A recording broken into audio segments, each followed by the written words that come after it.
Hello there, you marvelous manifestation of stardust. Welcome back to the Strange Attractor. We have officially, spun the Strange Attractor out from collabs to be its own standalone podcast and project or initiative. This is just to keep it a bit more of a wide remit. It's going to transcend and include, collabs members and other things where fit for purpose, but it will be primarily now, just focusing on this transdisciplinary living systems thinking, ecological design sort of space. And we're using it as a vehicle to speak to folks who are building small islands of coherence in a sea of chaos, who are trying to facilitate transitions to bio-based circular economies, who are trying to find ways to sense and see the world from a place of interconnection rather than separation, who are trying to advocate for approaches and ways of doing, being, and seeing which acknowledge our interconnection with the natural world. It's going to be separated from transcending but including folks at collabs as well. And then we'll have our collab specific podcast too on the side. That's like a little bit of an update from us. This episode was really exciting. I sat down with, it's going to be part one of however many parts it takes to finish this conversation with Murray, maybe two, maybe three. We just didn't have enough time to keep talking, unfortunately, on the day, as tends to happen in a fast-paced environment like collab. Sometimes you just can't get enough space or time to be able to record the conversations. So luckily for you, he will be coming back for another chat for round two super soon. So Murray is actually one of the folks that first got me interested in systemic venture building and steward-owned venture studios through, some of the work he was doing alongside Chris Monahan at Metabolic, so Metabolic Ventures in specific. So they are, catalyzing the transition to circular bioeconomies over in Europe. They've been doing some amazing work over there, and I was like, why the hell do we not have that happening over here in Australia? And lo and behold, as fortune has it, Murray has now landed in Australia and is living here with his partner, Tara. So that's cool.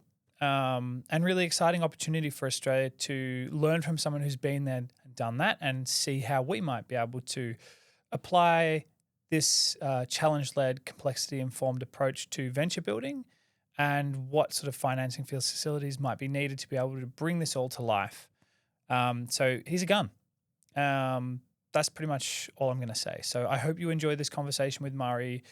As I said, part one of two, the middle camera stopped working. It was blurry. I don't recommend trying to set up multiple cameras and running a podcast by yourself. But, we are growing and trying to build so that we can have a team who can help us manage and coordinate the podcast. So if you know anyone who's open to supporting or helping us bring the Strange Attractor to life, let me know. I'd love to hear from you. Without further ado, let's get into the conversation. Murray. Sam. Welcome. Thank you. Thank you for making it onto the Strange Attractor. It's been a long time coming. I remember, when did the Building Systemic Ventures paper come out? That would have been... That is a great question. I think that was actually before my time at Metabolic. It was written by one of my favorite colleagues in my entire work lifetime, Chris Monahan. Yeah, he deserves that. He's a legend. I think that came out in 2020. It was just maybe before I joined Metabolic. So that was a long time ago. And that's now 6 years, 7 years maybe. Yeah, so I feel like I'd come across that paper and then I think I'd found that you were working for Metabolic in that space maybe 2021. Would have been very early on in the collabs journey. And I remember being like, this is amazing. Why do we not have people thinking, doing, or exploring this sort of stuff here locally? And fast forward to 2026 and here you are. You're in Melbourne now. So that was a pretty exciting full circle, I guess, from reading a paper being like, this is amazing. This really feels like a potential solution that's addressing quite a lot of issues, I guess, in the innovation space. And that made me really excited. And so reached out and obviously, you were happy to have a chat. And then you told me you were moving to Melbourne, which is pretty exciting. But anyway, I digress. I was going to do like a bit of a pump up like intro for you. But I didn't even know how or where to start with this because like the list of everything that you do is so long. You're a DJ, you're a former club rat, as I believe you almost self-identified. And so very deeply engrossed in the arts and music and all of this sort of stuff. And then you sort of fell into like finance and startups and but not just like any sort of normal type of startup. You were very interested in exploring ways in which you could use like business model innovation to try and create better startups that might address issues in a way that meant that value could stay in place or would be supporting future innovations rather than just being extracted off the top. So from the onset, it feels like there's been a bit of a through line that's kind of pulled you through all of these sorts of things. And I'd love to know like what that, was it curiosity led that's you've ended up, now here at Sustainable Table as a CEO helping them, so it's like Metabolic, Sustainable Table, all of these things. Is there a through line for you that you can make sense of, or is it more just like what's piqued your interest? I think, not to start by quoting Steve Jobs, but I'm going to do it anyway. The dots make sense when you look backwards, but they don't at the time, or looking forwards, right? I have reflected on this question as I've gone through these processes in different transitions in my life of trying to sort of, especially moving into new fields and new geographies, trying to always explain what you do, especially when you have no creds in that scene, right? So I've done that quite a few times now. So I think there were like a few things that I saw as themes.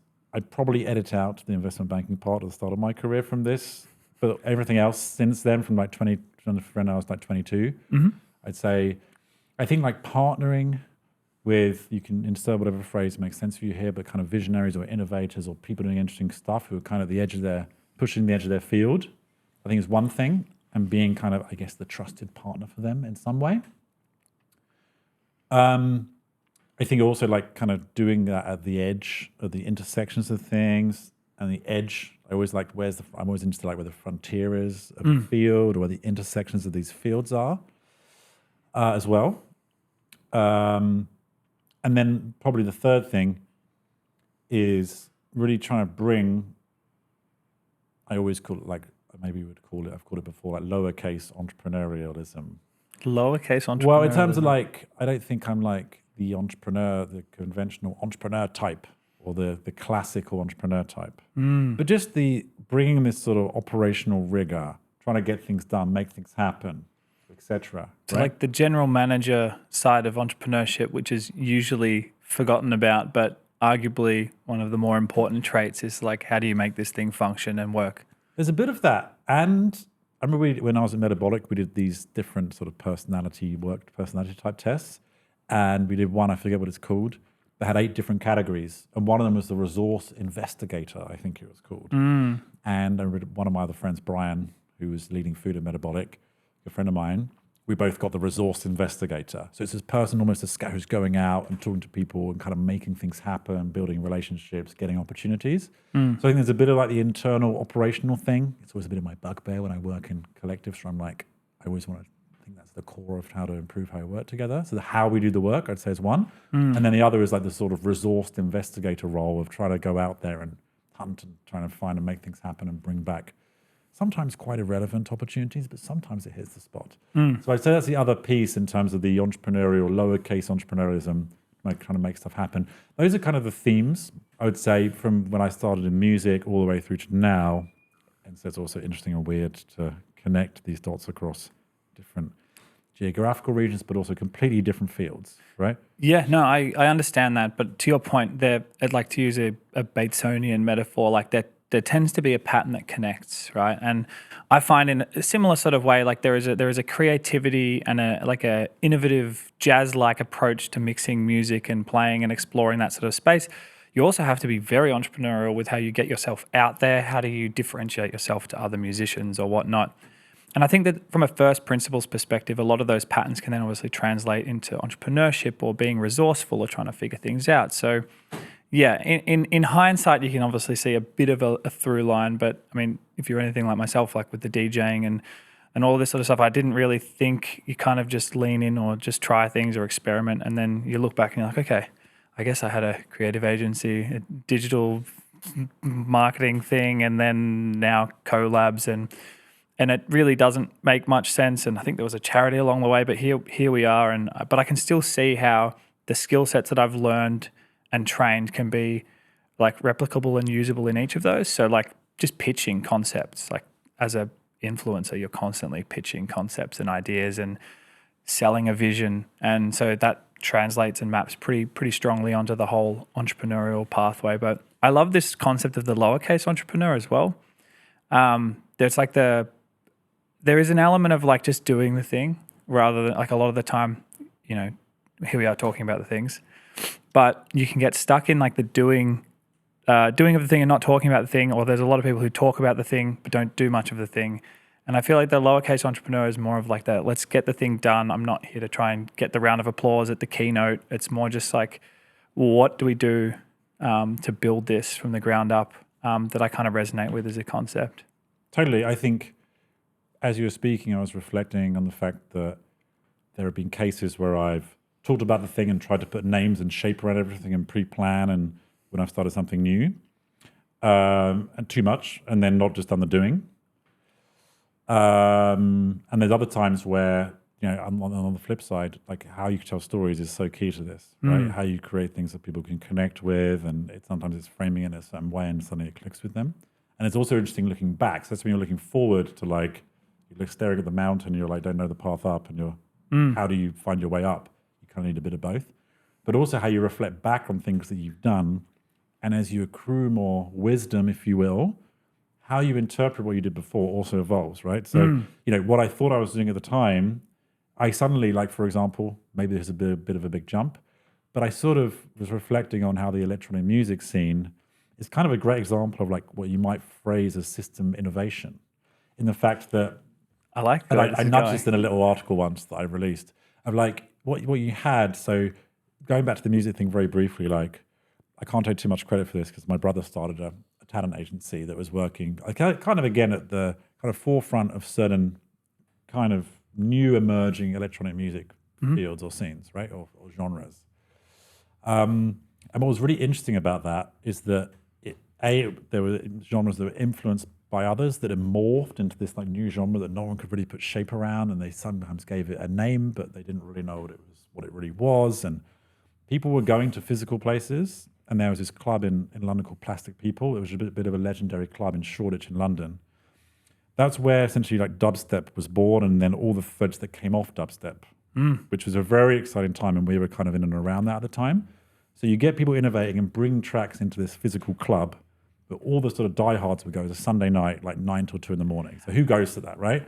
So you go there, people really nerding out. Insane time slot. Right? Yeah. And then, you know, you'd have people testing stuff in the club, and then it wasn't just people who were like producers and, if you will, consumers or just the fans.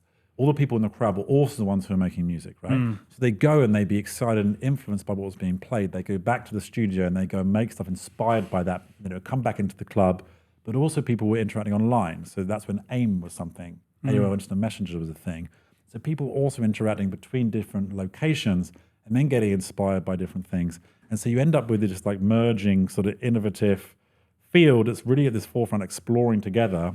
And you have this web of like physical places, you have the online space, and you have lots of different people. Some people came from dub music, some came from techno music, many others. And you get this merging together, and then suddenly it like jumps over to the US. And then you have that happening, and it all starts to splinter off. A few die, new things emerge. And so to me, it's like a great encapsulation of how we think in systems. We're observing how these scenes work. Some things die, some things regenerate, lots of people coming together with different ideas. And a sense of collectivism, actually, right? People were really just like, sure, there were some egos at play like there were anywhere, but you see how this like bottom-up emergent thing really has this collective community aspect to it as well. It's almost essential for any of this, like the true innovation is like humans' best collective sense-making is done. I mean, humans' best sense-making is done as a collective. And it's when you bring these people together into like, I think Brian Eno called it scenius. It's like when you create these scenius spaces and places that can be hybrid, you know, digital, physical, But that tends to be where you get the emergence of this really new and innovative sort of stuff. So to your point, that's a really beautiful example of how that systemic thinking, you might not have, I imagine back then you didn't have the scaffolding from a language sort of perspective for this, but you're embodied in it and you understand it like in that sort of physical, relational, like I've lived this sort of thing and have perceived this. And then I'd be curious, how long in your journey of trying to figure the world out was it that you came across like systems thinking and like circularity and all these other concepts that, I know Metabolic is super well known for that being their core thing, is like how do we advance the transition to circular bio-based economies? But was this through Metabolic or was this something that you came across beforehand? So when I was about 30, I made this jump from music into like what I thought at the time was sustainability. That's where I started. And it was quite a big shift for me because I think, I really needed a bit of a life transformation, let's say, right? And I just sort of explored for a couple of years, got a few gigs, tried stuff out, did a lot of stuff for free, worked across a range of different things. And I forget how I came across Metabolic, but I remember coming across it. And I think I was thinking about moving to Amsterdam at the time. I was living in Barcelona and I felt there's not really a scene here, to your senior's point, which I love, by the way, that concept. There wasn't really a scene there for someone who's new into it that could really like nurture, right? So, but Amsterdam really had it. And I don't remember how I found it, but I remember the moment that I just remember the feeling. I was like, wow, someone is developing in this field what my brother, and I was helping him, was trying to develop in the music industry, which is this, we also essentially is almost an eco-species Metabolic ever used to call it ecosystem of organizations, right? And the same thing that with Reprise, Howard, my brother, and me helping him in the team, we're also trying to build all this stuff that intersected together between representation and publishing and press and events and all this stuff, right? So I was like, wow, someone's doing this in this field, isn't that amazing? And then I think I started to dig, because I was still learning about all this stuff. I didn't, I think it's a bit like, to make the music analogy, when you get into a new genre, you start with the basic stuff. Yeah. And then you get deeper and deeper and your taste sort of matures. You're like, I'm into house, and then suddenly it's more of like a dub techno house crossover with a little bit of Afro house. Yeah. It's like, but it's, you start getting really nuanced. I understand. Yeah, very nuanced, right? And sometimes a bit too nuanced. Yeah. So I just remember that feeling. And I think, honestly, I didn't really know about systems thinking at that time. So I'd say in hindsight, I haven't really thought about this before, but I think it's really through the act of starting to work. And I worked with Chris for like 6 months. I remember contacting him in COVID. We've been talking for ages. And I said, hey, why don't I just help you out a couple of days a week? Just to see how this goes, just, for nothing or whatever, right? And then we start working. And I think it's when he was writing the paper, actually, right? So we just started working, and then I'm like, okay, this guy's got very interesting ideas. I haven't met anyone who really thinks like Chris, right? Incredible thinker. So that's, I think, I started to get into it. And I also remember Eva, who's founder CEO of Metabolic, giving a systems thinking training for our little team in like one of the early months that I was there, which is a huge gift, right? Because she's really, advanced in this stuff. And you're doing causal loop diagrams and all this stuff. And we built one of those for the food system in Europe, which was something that I took on when I joined Fresh, which is this systemic venture studio, whatever that means. We'll talk about that, I'm sure.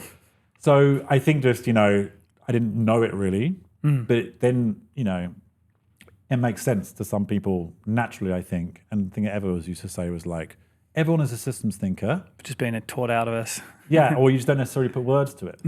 But you're thinking about interconnections between things. You're thinking about delayed effects. All these different systems properties. People are thinking about this stuff. This gives you a language and the tools to do it, right? That was exactly my felt experience of learning the tool set and the skill set as well, was that we all are natural systems thinkers. It's just that we're taught a very mechanistic, reductionist way of looking at the world. And that then shapes the way we perceive things. But this feels much more intuitive or natural. Like when you're told about this stuff, it's like, we would have had to have known this sort of stuff when we were hunter-gatherers, or even like 200-300 years ago when we were less, let's say, mechanically, technologically dependent. I think things like the steam engine and then electricity have really changed our way of how we perceive things. I don't think it was that long ago that we all had to sort of think in cycles and loops and all of this sort of stuff, especially if you're growing food or gardening or anything like that.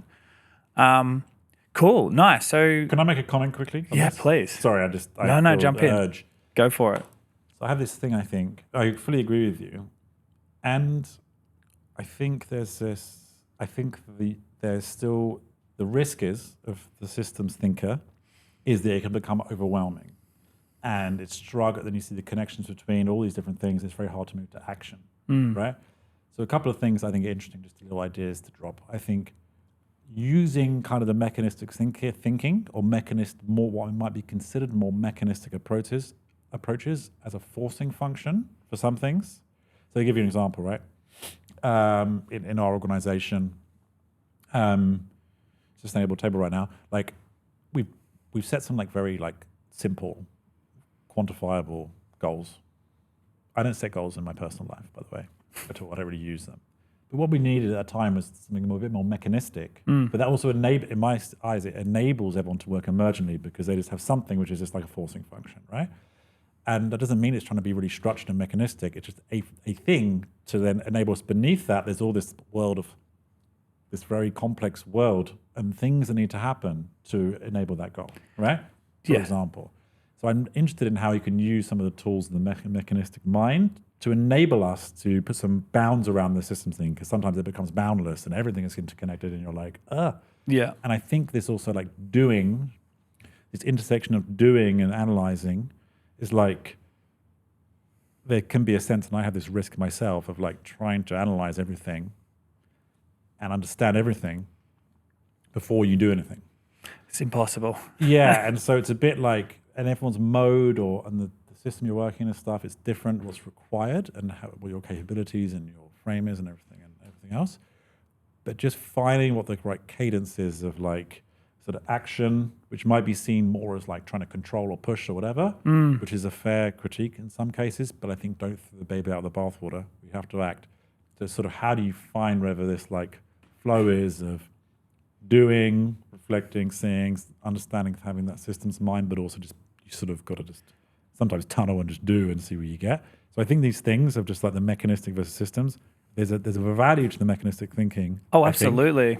Right? Okay. I'm no. glad you said that. I think a lot of people, I think it's the implicit thing that people say. They know it, but they don't say it. So I'm glad you say that. I like to think of it as yin yang. You can't have one without the other, and then there's a little bit of each within one or the other, right? And I think that with a lot of this work, you need the rigor of like some of those structures to be able to then allow for the flowy sort of capacity within you, right? So I'm all for, I think you need both. Like we still set KPIs and things like that at work, but you acknowledge that like not everything that you can measure matters, not everything that matters is measurable, like, whatever that sort of saying is.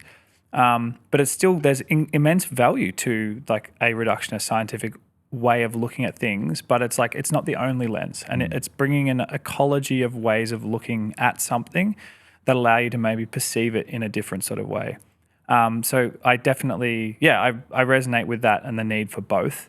So I understand exactly where you're coming from there. There was a point that I really wanted to tack. I'm sorry, I cut you off. No, this is great. There's like, there's so many sort of like points and things to pick up on this that I think like anywhere we go in the conversation is going to be delightful. So is there anything else on this note of the systems thinking and the mechanistic thinking and the need for like pluralistic ways of looking at the world that you wanted to touch on further, or did you want to jump into fresh ventures? Well, I think there's an intersection of those two things actually, right? So, which we can explore. Yeah. Maybe I'll talk about fresh briefly as an intro, because good that people know what this is when we talk about it. So, you talked about a systemic venture building paper. So really what that was that Chris developed was how to bring essentially how to bring systems thinking into building ventures and also trying to contribute, I would say, to systems change, right? So it was using these tools of systems thinking to identify the challenge you're trying to solve, let's say, and then how you design the venture, but very importantly, what almost a wraparound enterprise structure is around this to protect the mission. So it's saying to use steward ownership, for example. And then the idea was like, well, okay, not many of these exist because this is kind of somewhat new language and a new way of thinking about it, especially combining these things as a new way of looking at it. So, okay, we probably need to sort of create these from scratch to some degree. And Fresh, which was a partnership with some other partners in Rotterdam, Bart and Hoop from Impact Express, was really applying this to how do you help transition the European food system to one which is regenerative. So primarily focused on regenerative agriculture, right? So the studio model was essentially, what our model was program of, let's say, aspiring entrepreneurs who are individuals who may or may not have an idea, but have a motivation to change the food system and work in regen ag, right? So a program for 3 months, which brings them together and they go through like, what are we going to work on? What are we going to build? And they go through like a co-founder matching process. And a big part was us bringing in the systems lens and systems thinking, knowledge as well as some understanding of the food system and agriculture. And then the follow-on step was like, okay, I keep knocking this. I'm sorry about that. Nah, that's chills. That's okay, all good. okay. It's not I'm everyone. very, we don't always have a microphone in front of us, so. Oh yeah, sure. I'm too expressive, perhaps. No. That works for me. So the second part was a studio where we typically were, okay, what are the 3 or 4 that we think really have a lot of promise, where we can also help them the most to say, okay, they've started something. Can we help them get through that tricky first 1 to 2 years with quite a lot of risk, and they don't have many resources? Can we essentially almost accelerate and de-risk their journey by bringing capability, network, access to financiers, etc.? So then we go, okay, they're out of that valley of death, one of the valleys of death, as they're called, and then they can move onward with some light support from us, but ultimately go on their journey, right? That was the idea. And I think there was like huge lessons. So I was really involved from sort of when the first round of money was already raised when I started, but then we were like, how do we design and deliver the program, and then the studio, and the second round of the program, the next round. So I was really involved in that like 2 years before Chris and I kind of went back a little bit into Metabolic. And I think there's really interesting lessons around, we made it quite technical and intellectual, the systems thinking side at times. And the bound of the system we gave people was the whole European food system. It was too much. It was actually like, people have some really powerful capabilities they're coming in with and an interest. Get them to focus on that and then get into that world and analyze what they should do and feel what they should do, rather than look at the whole thing and be like, what do we work on? It's funny, people basically came back to the original ideas they had at the beginning, having done all this like systems work. Yeah. And we're like, okay, it's helpful if they can just like bound this a bit more and go deeper into where their intuition is taking them, and then from there you analyze. Well, it's also like there are interventions at different scales. So maybe their scale is right, and then but then now they're aware systemically from a wide boundary lens how their venture might fit into a bigger sort of umbrella that you're working on. Because I imagine like there is an element of like, well, what makes a venture systemic? Or is it the individual venture, or is it the studio that's systemic, or is it a bit of both? Like I can see how people might, this is like a classic thing. I think Tom Chi said this. It's like everything that works in practice works in theory. Not everything that works in theory works in practice.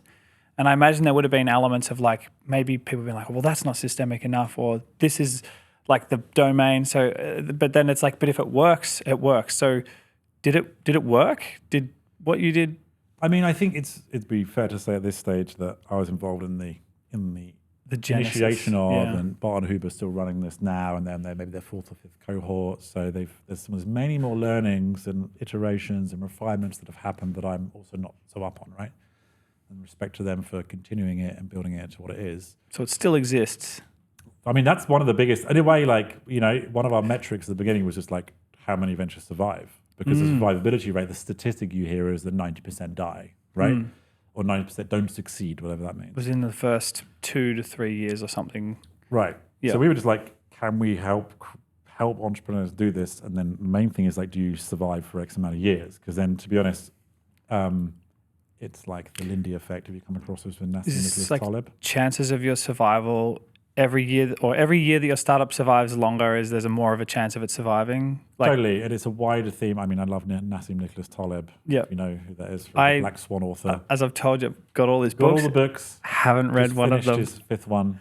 But there's a thing called the Lindy 5? effect, which I think is very powerful. He's got a lot of these interesting heuristics. But very briefly, essentially, I think there's a cafe or restaurant called Lindy's just off Broadway in New York, and they'd always discuss which Broadway player is going to stick around or not.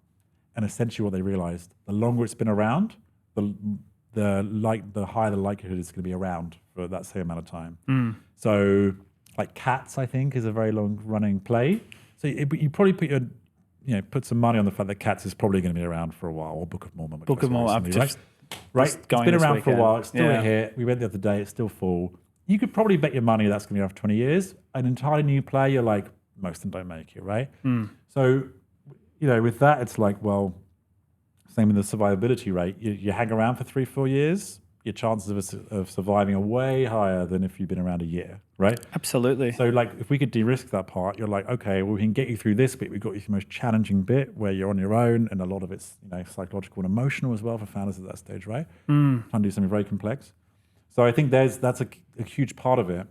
And to your point around what's systemic venture, I mean, it was very funny doing the selection process of like who should be in the studio for the first one, because we hadn't done it before. And so again, we tried to design a more, let's say, structured process, which is very helpful to give you guardrails.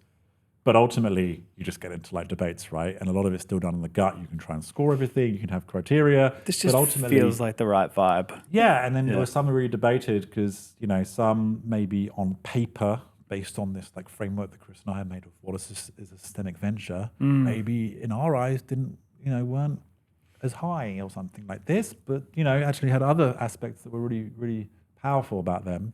And a lot of it comes down to like your personal philosophy and things like this. So it's very interesting going through those processes where you go like, okay, how can the tools be guardrails for us? Because intuition, I think, is very important, but also you need to have these things that help you that test against them where you might be having a bias or something like that, right? Yeah, it's not by the book, it's in the spirit of the book is what I'm hearing you say with this. And it seems like, at least the way that I interpret it is that it's like important to have both the rules and then also acknowledge that like you can still play with the rules. Totally. They're just guides to just save you from yourself sometimes, if you will, No, I get that. And it's really exciting hearing you talk about all of this. And as you know, we've got the impact program on and we've built collabs and kind of everything that you've just said there about creating a community, trying to build a system or an ecosystem that can support to try and make it easier for ventures to continue on going.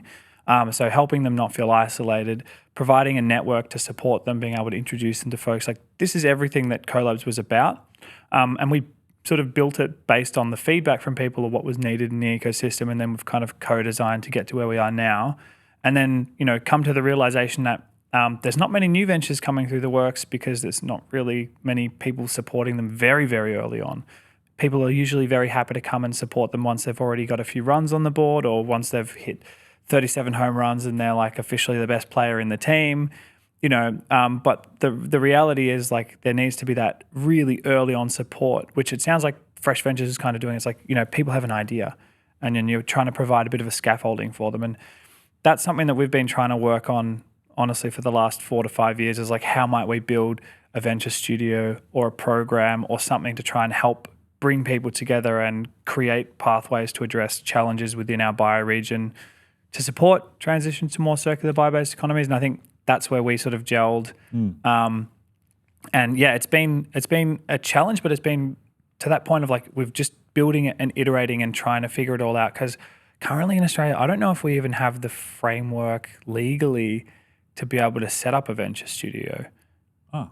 So I'm still trying to make sense of it, like heads of tails of myself. Like, is it a charity that owns 100% stake in a company, which then has the shares in the startups?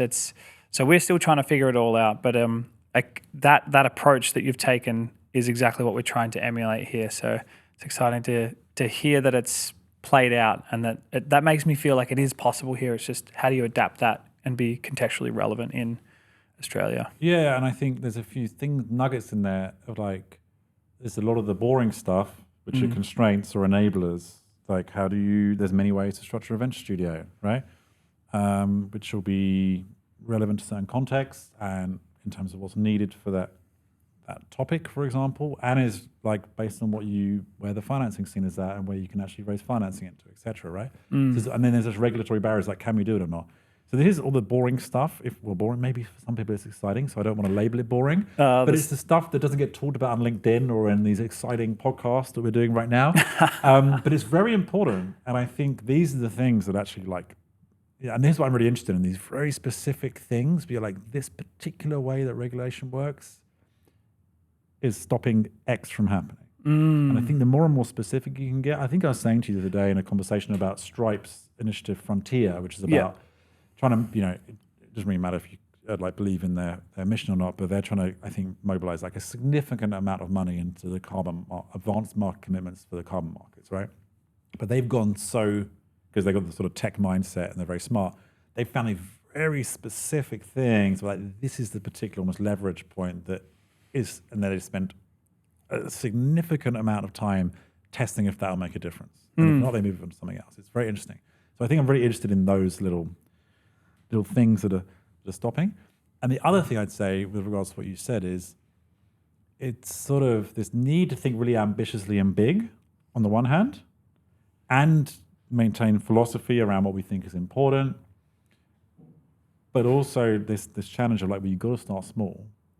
And then what are you prepared to trade on and what are you not prepared to trade on? That is a massive one. It's so hard. The triage, it's like you have to, there's always going to be some form of ethical action to intention gap where it's like, I really value this, but then I have to source this, but I can't afford that. And it's like finding that point of triage is like, it feels like, especially in the impact space, is like a non-avoidable thing. You have to find a way to try and make it work. Totally, and I think like if you take what we might label a very purist approach of it's all got to be true, nothing can happen. You'll be here for the next 10 years. Well, not even get something going. Like even longer, man. Like there's no such thing as sustainable or regenerative in our current system. Yeah. Like it's like the whole thing is built on extraction and exploitation. Obviously, we want to try and change that, but we have to change it from within that system, and that system is inherently structured like that. So I'm always very wary of, like, obviously we use these words and it's really important to gesture towards a thing, but the reality is like all profit is kind of just extraction, and most of it's come from like war or oppression. And that is a big call to say. It's a big call. But, that's whether that's extraction from social or environmental sides of things. But it doesn't mean that couldn't be done and then portions of that could go back into supporting the regenerative capacity of place, because that's an amplifier. So you might be able to take 80% from a place, but as long as you leave 20% back in the place to support its continual flourishing, that might be all that's needed to be able to ensure that it can be bioproductive. And it's like the idea of the honourable harvest. I think Robin Wall Kimmerer talks about that. It's like you don't just take everything. You need to leave some there for the birds, the bees, for nature. And I feel like that's a really important thing that we have to be trying to weave into how we generate ventures, and then how we decide what value is, how we decide what to do with the profit. All of these sorts of things, I think we're going to have to radically shift. But yeah, I feel like you were very curious about something I said. Do you want to loop back to some of that? That is actually related, I think. So it's sort of, the question is, what are your boundary conditions? Like, so for example, I'll give you two examples with regards to this, right? So one would be, we were always like, we want to, in Fresh, everything should be steward owned, right? Which is that's a big ask. Yeah, it's a more complex governance and finance and operational financing structure, which aims to protect the mission, but also to put the people who are running the organization kind of at the steering wheel, right? But then you sort of go, okay, we had at our first cohort a hardware startup, right? And that's quite cash intensive. So they had to go and raise like quite a few million in their pre-seed round. And it's like risky from a hardware, new founders doing hardware, lots of risk there, right? Which is different to a software startup. And it was saying, hey, we're steward owned and we need like X amount of million. And they're like, okay, how do we get our money out? And what about the risk? You're adding more risk on. And so maybe it's very relevant for one, but maybe for another, I'm just giving you an example. But essentially then you're like, do we never trade on this? We're like, everything has to be steward owned from day one, for example, right? And the other thing I would say, which is very relevant to the sustainable table work, and I have to acknowledge another organization for this called ERA in Europe, which is doing amazing work around, which is a farmer-led movement in Europe around advancing regenerative agriculture and farming. Primarily the policy lens, but way beyond that now. So they released a report that was like, the biggest takeaway for me was like, rather than asking if someone is regenerative, which is sort of like a noun or an end state, you're asking, are you regenerating? which is a Switching to verb the and a process, right? And I think that's super important because if you say like your boundary conditions, you have to be regenerative.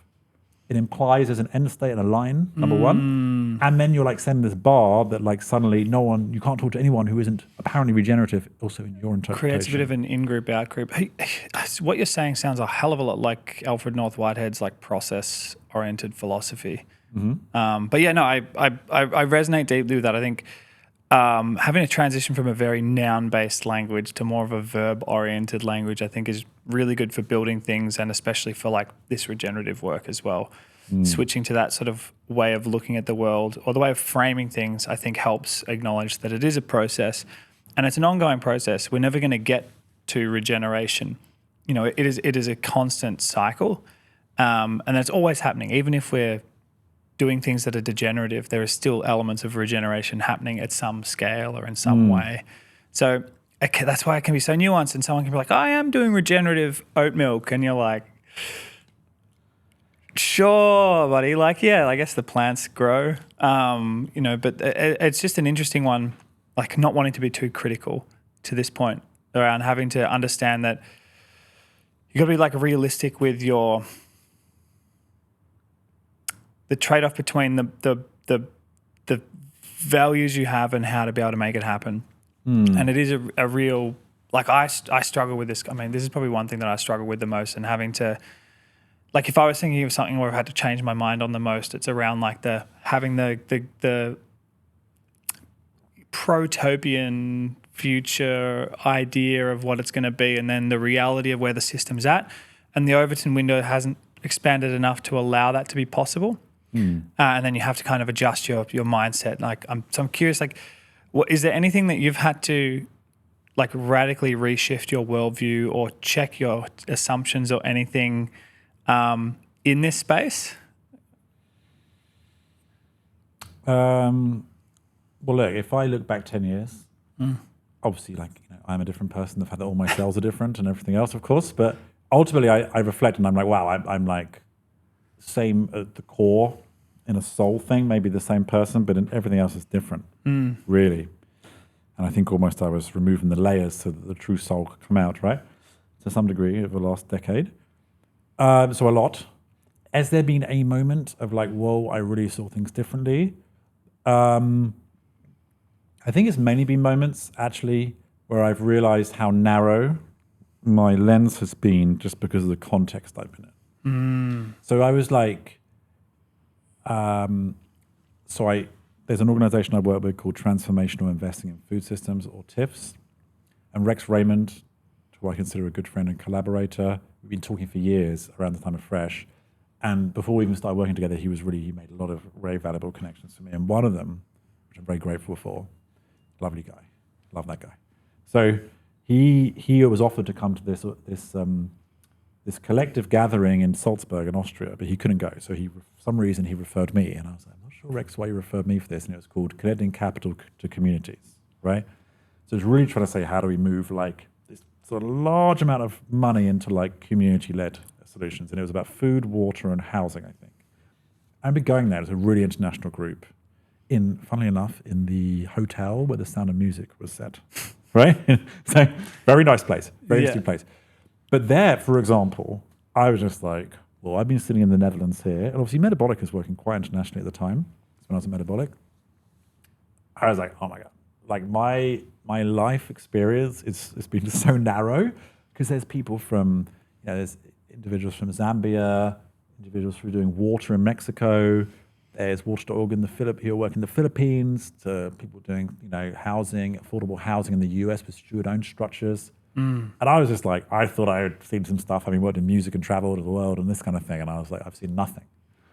And the scale of things that people were talking about, I was like, okay, I haven't thought about these kind of size and numbers before. And the whole thing, I came back and I'd honestly, my reaction initially, I didn't know what to do with it. And I almost thought about leaving on day 2. And calling my wife and being like, I can't do this, I need to leave. And then that was the moment where it shifted for me in that group meeting. So I really remember getting back and being like, okay, this has shifted something in me, because I think I'd just seen this whole world and I felt so much more motivated to also work on this stuff. It really I don't know, put something quite visceral around the stuff that we've been doing and talking about. So that was one, I think. And then a lot of it, honestly, is like going to place and meeting people. So I mean, like lucky to in the last couple of years to be pulled to different places internationally to work.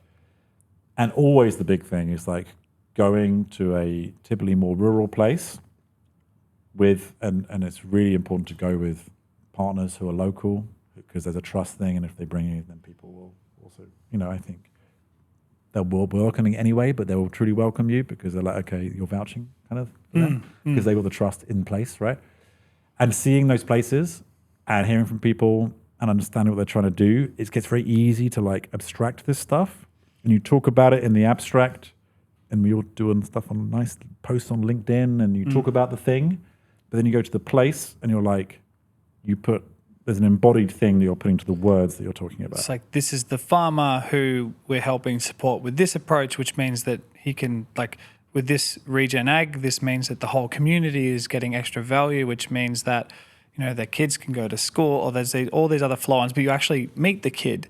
You see the school that's being built. You see it all in person, and suddenly it becomes very real. So is there some element of this that you'd like to touch on, like to give like a concrete example, like maybe the work in Brazil with Rockefeller Foundation? Yeah, so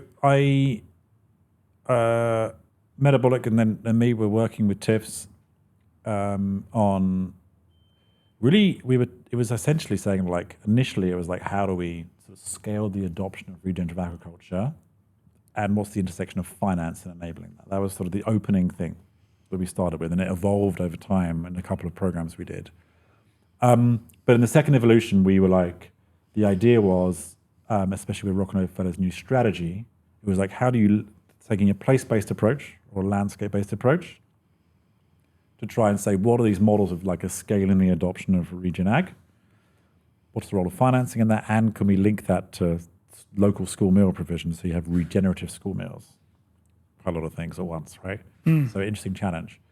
So we were really going and saying, well, how can we find these examples of initiatives that already have some traction, there's already some adoption of regenerative, there's maybe an organization that's, what might be these days called a backbone organization, or it's like a landscape level initiative, or sometimes it's an individual, many different words for this role, but a role that is already doing this kind of like coordination, orchestration work, right? So we're really looking for initiatives like that we thought had innovative approaches to, I would say, scaling impact, not just necessarily like more farmers farming regen or more carbon sequestered, but just interesting ways of how they could scale their impact. And I remember like landing in the Amazon, my first trip, and going to Belém, where COP was going to be, and going with my good friend Marcelo Suerner, who was living in the Amazon at the time, and really trying to work with, really, I think people of the forest, if you will, I think is how they refer to themselves, in that some indigenous groups, but all local communities, to say how can we align kind of regenerative agroforestry work, so regenerative agroforestry with sort of local prosperity, and the connection to schools. So there's sort of an economic component to it. There's obviously working with land and country and the ecological component. And there's a social side of like, people I think fundamentally would like it if the food they grow would be feeding local kids, right? So, makes sense. Going and meeting people, and, I'm completely different. I'm an English guy living in the Netherlands who's come from who's supported by US philanthropy, the US organization, coming to the Amazon, with my local Amazon friend who's actually from Sao Paulo, who even because of the diversity of Brazil is also, is probably seen slightly differently as not a local fully, right? So we're there and we're talking, and he's translating, and you're talking to farmers who are talking about some of their challenges. But you're also going to see, because there's a bit of a hub, Toma Asu it's called, there's actually a hub there of regenerative agroforestry projects, particularly. So you go and see like, okay, who's the sort of pioneering farmer who's been doing this for like 2 decades or whatever, who's nailed it, the ones who are like the fast followers who are like learning from what he's done. And then you also see the ones who are like farming, I think probably somewhat in relationship to land, but they're doing it probably a bit more conventionally, and they're squeezed by the system, constantly squeezed, right, in every direction, and you're hearing from them. So you just have these conversations, sit in a circle, everyone's so welcoming, they give you the food, and you're listening. and also trying to contribute, importantly, I think. And it really just gives body to like the variations of things across the spectrum, the challenges of like this, like it's just things are so far apart. It's very hard from a logistics standpoint to do anything. You know, a lot of the money's sitting in the south compared to the north, for example. There's all these different dynamics at play at multiple levels, and you just get this visceral sense of like connecting with people, think about huge systemic challenges that are stopping this from moving, and the very small, I go back to the micro things of like, sometimes just an annoying little thing about how policy works for procurement is preventing them from selling food. And you're just like, this little but significant but small thing is in the way. So you just get this expansive view of like everything that's going on. And you're like, okay, you come back and you're like swimming with questions and ideas. And you're like, okay, what are the moves here to our point earlier about sequencing? What are the actions and moves here to work with help Marcelo, who's ultimately the person who's trying to advance this with them? How can we help sequence what this is, and also how can we bring the financing that's going to support him to do this work, where a lot of the work early on is intangible, right? To some degree. Like it's sort of tangible because I think philanthropies recognize the need for engagement and discussion and building community and doing initial trainings and stuff like this. But it's a while before you get to like what might be considered like tangible outcomes and impacts, right? And it's long term. It's like years, to be honest. And even like we were doing palm agroforestry, that takes like, if you were to plant a palm tree, like it's like 15 years. It's like at least 5 years, I think, is to its productive at all. And another 10 into its peak. Yeah. So you're thinking like generationally, right? And we did this financial modeling, or like another party did financial modeling of like palm agroforestry, like regenerative palm agroforestry. And you see the peak, and it's like the peak productivity and economic returns, if you will, for the community, which is important, the economic returns, right? As well as all the other benefits. It's like, you know, almost half a lifetime.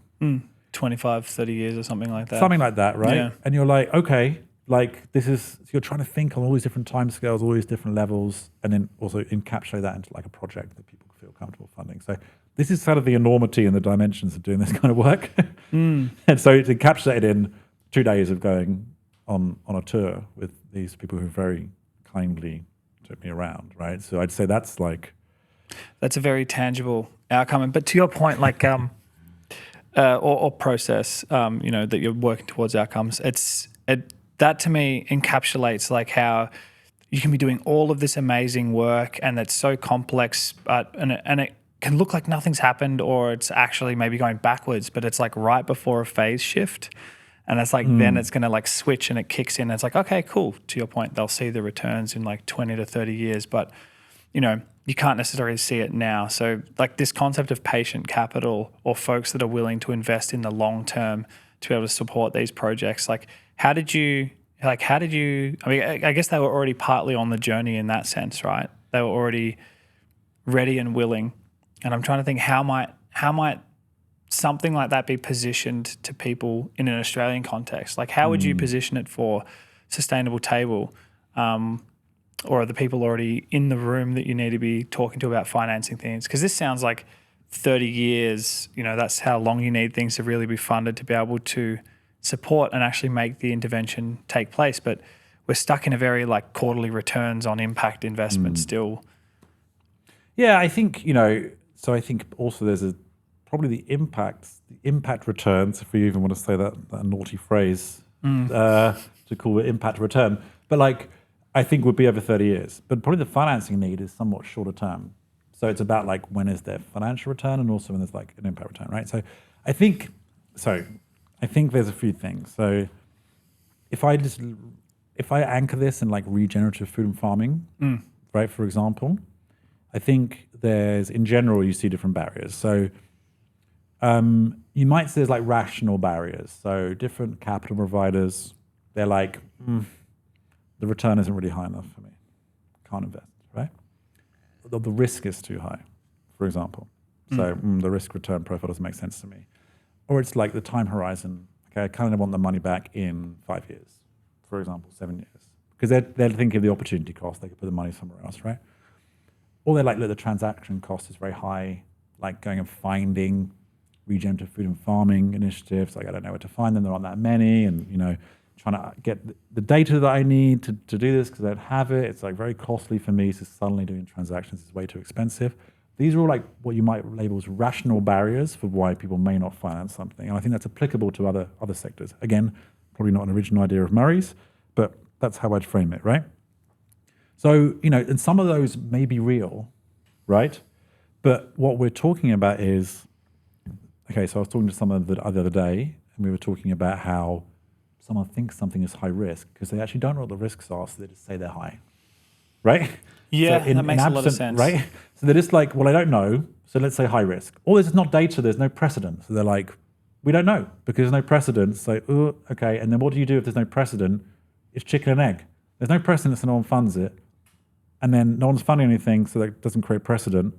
There's no evidence base for people to work from, right? And then if you think about time horizon, it's like, well, okay, maybe if you extended the time horizon, actually you get the risk return that you want because these things just take a bit longer to play out, right? You can't expect like a venture style time horizon here, for example, right?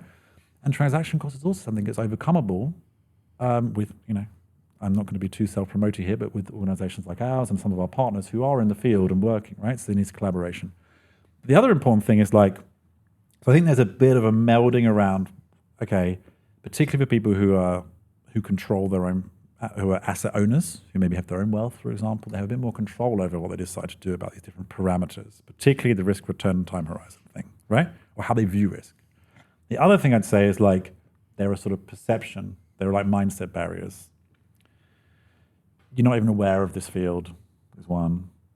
You're not very familiar with it, so you don't know the ins and outs of how it works. So if you look at like regenerative food and farming, is like people just don't really understand the business model very well. It's a slightly different business model to farming, or maybe they're just not that familiar with food or agriculture in general, right? And again, you could apply it to other ones where it's just this know the name but don't really understand it. But also it's a perception thing, right? So what I see in Australia, which is probably true many places, is I think some of the perception, I hear this just from multiple different people, so this is just me regurgitating what they've said. But I think, for example, regen food and farming is seen as like a bit hippie, which might be a philosophical left-leaning thing, let's say. So, that's like, it's for the people who are that vibe. It's sort of like small scale, so it's only small scale stuff. It's hobby farming. It's not large scale. It's not going to work large scale, so it's not going to solve our food problems. It sounds very, very much like an Australian mentality. I think there's like a very a lot of farmers are very conservative, and that's I've done this, and this is how my dad did this, and this is how his dad did this since we got this land. So there's definitely that sort of generational thing, as well as just like the systemic barriers about getting locked into something. Like we've got this. We need to use this fertilizer or this product, and we've got these seeds here, and we have to get them from these people. It's not like we save seed long term. So yeah, exactly. And I think, but also I'm talking about like capital providers, right? So there's farmers, and I think I agree to some degree, and I think also it's important that there are people around farmers because essentially farmers had to have a lot of constraints put on them and burden put on them, which means if they were probably removed, then probably many people might farm this way, right? But there's all these system constraints put on them, whether it's from markets or policy or culture or whatever else, or technical, financial, etc., which prevent them. But I think the perception thing, small scale, maybe a bit hippie, fringe, so there's only a few people doing this and unprofitable, which I think most of these aren't factually true when you look at the evidence, but again, it goes back to the evidence base. And the interesting thing about these two barriers is, people think they're rational barriers. They'll be like, the return isn't high enough, or the risks are too high, for example, right? But it's actually a perception thing. They just don't know. So they think, it's risky. And then they trick themselves. It's a bit like Daniel Kahneman, sort of, what is it, like? Thinking fast and slow. Yeah, thinking fast and slow, like sort of like mind 1 and 2, they call it, or something like that, right? Yeah. And so they quickly just go like, it's too risky, it's no return, or, it's too expensive for us to go and find deals. That's really a perception thing. Because again, they haven't got the evidence base. There aren't people who are already in it who explain this stuff. So I think it's very interesting from that perspective. So I think, look, these two things together, and where I come to with this is like, and I think there's some other things around like, okay, do we have the right sort of infrastructure in the middle, whether it's a social infrastructure to rebuild trust, or the kind of honest brokers who are in the middle who can help these transactions to be enabled, et cetera, and also create the structures that people feel comfortable with from a more technical perspective. But I think ultimately you get down to it, it's like, okay, how do we address some of these things? Some of it is, I think, people who are at what you might label asset owners who can make these decisions themselves, who aren't managing someone else's money. It's a bit harder when you're managing someone else's money to be like, hey guys, we should do a 20-year time horizon and we should ignore this risk that we don't understand yet and say it's fine or whatever. I'm simplifying. It's very hard for them to do that. But someone who's like, you know, who is able to make decisions with their own money, like is a very important sort of leverage point, right? And then I think a lot of the time it's like, well, part of it is like, can we have a pipeline of really well-prepared initiatives? So we're strong anyway, but they just need a little bit of support to get them ready where they're like, okay, they make sense, they're presented in a way that makes sense to people, right? And we're clearly articulating these kind of things they're looking for, what the risks are, what the return profile is. Okay, the time horizon's a bit longer, but they can understand that. And so having something more structural where we can have to support these to come through, having someone who's maybe the honest, what I might label the honest broker in the middle, who has the financial expertise, but also understands regenerative. I'm really interested in these roles that are missing in the system. Like the hybridization roles. And there's a great organization called Steward who we're partnering with, who's now going to be working hopefully in Australia. Cool. Called Dan, who was actually on the phone to this morning, who's playing this role. So it's super exciting. Done it in the US very successfully. Started to do it in Europe, and now we'll be doing it in Australia. So I'm really interested in these roles, and luckily Dan and Stuart will be playing that role, hopefully.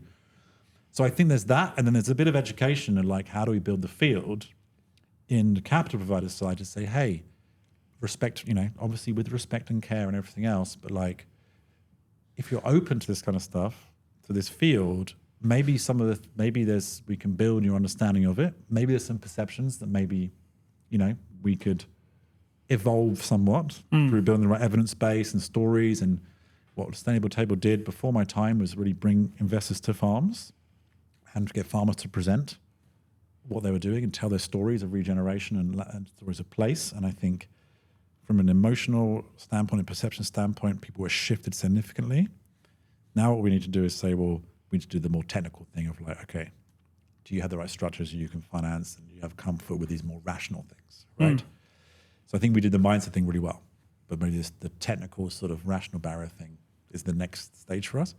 So I think that's some of these things, and I think this is probably applicable to a lot of these more emerging fields around, okay, who's ready to rethink this rational stuff? Risk, return, time horizon, cost, right?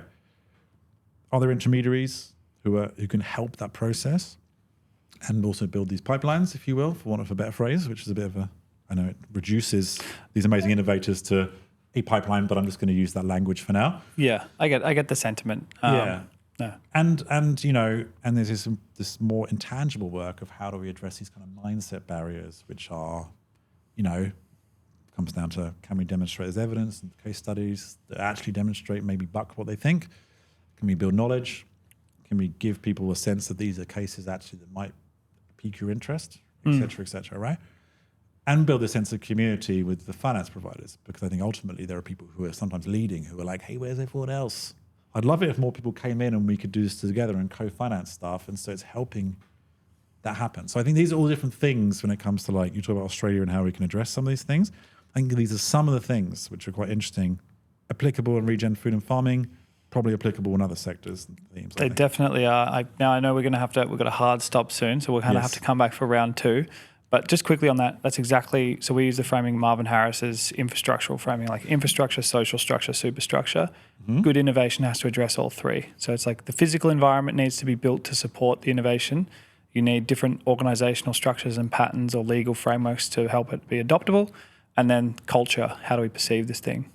Yes. Anyway, Mo, we'll be back for round 2. We're going to have to make this happen because I still feel like there's 101 questions I want to prompt you with, and we haven't even really fully delved into Sustainable Table. So round 2, another 3 hours of this maybe. Yeah, that's it. But thank you. No worries. It was a lot of fun. We could have got on all afternoon, I think. Yeah, definitely. Good sign. Awesome. All right, you made it to the end again. I thank you. It's wild to think that people actually stop and listen. You know, I constantly have folks coming up and saying they listen to the podcast, and I guess it's been really actually quite hard and difficult for me to get this out there and start doing this sort of content, because I always felt like I get inferiority or imposter syndrome with this sort of stuff. Like, who am I to be talking about this, or who am I to be trying to make any of this sort of stuff happen? And obviously, like, it's kind of a lot of that is in my head, and it's not necessarily true. And even if I don't understand this fully, no one does. So there are no experts when it comes to exploring this sort of stuff. We're all just trying to figure it out as we go. And that's kind of helped me realize that, this just needs to be stuff that we create, and this needs to be out there. And we hopefully are learning in public and trying to figure this out. And hopefully build something collaboratively through co-design with folks who want to see more content and meet other people who are interested in how we might be able to bring about a more resilient and regenerative future. So stay tuned. There's a lot of awesome things happening with the Strange Attractor. It's now going to be a part of Ecotone Studio, which is our new venture that we're spinning out. That is like a transdisciplinary design and creative studio that is, going to be where the podcast sits. We're also going to help people with creating content, events, workshops. There'll probably be some educational stuff coming through there as well. So stay tuned. Very excited for that. And if you know anyone who has an interesting story to tell or is working on cool stuff in this space, reach out, let us know. We're always looking for more interesting people to interview on the podcast. And to all those out there who are trying to make a more viable future than the default, thank you. I appreciate you. And best of luck on all of your adventures.